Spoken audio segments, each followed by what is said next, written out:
ଧର୍ମଚରିତ ମହାକାଶ ପାରାୟଣର ବ୍ୟାସ ଆସନ ଏତେ ମର୍ଯ୍ୟାଦାବନ୍ତ ହେଉଥିଲା, ଗ୍ରାମେ ଗ୍ରାମେ ତାଙ୍କୁ ନିମନ୍ତ୍ରଣ କରି ପାରାୟଣ ଉତ୍ସବ ସମସ୍ତେ କରିଥିଲେ। ଗୋବିନ୍ଦ ଭାଇ ସେତେବେଳେ କହନ୍ତି, ମୁଁ ଯଦି ଚେଷ୍ଟା କରିବି ମହେନ୍ଦ୍ର ଭାଇଙ୍କ ଭଳିଆ ଗୋଟେ ବ୍ୟାସ ହେଇପାରିବି ନା। ମନେ ମନେ ସେ କଣ ଏମିତି ଭାବ କରା। ଦୁଃଖୀଶ୍ୟାମ ପଟ୍ଟନାୟକ, ଦୁଃଖୀଶ୍ୟାମ ଚୌଧୁରୀ ସାର୍ ଆସିଥାନ୍ତି, ମହେନ୍ଦ୍ର ଭାଇ ଗୋବିନ୍ଦ ପ୍ରଧାନଙ୍କ ଗାଁରେ ରାମଚରିତ ମାନସ ନବାନ୍ନ ପାରାୟଣ ହେଲା। ପାରାୟଣ ଯଜ୍ଞରେ ତାଙ୍କ ସହିତ ମୋର ପ୍ରଥମ ସାକ୍ଷାତ।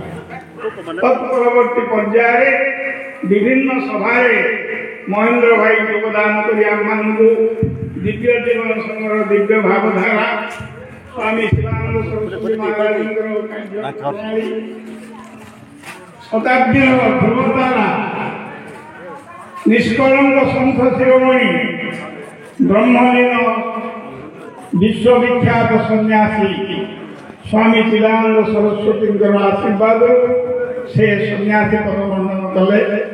ଆଜି ତାଙ୍କର ନାଁ ହେଲା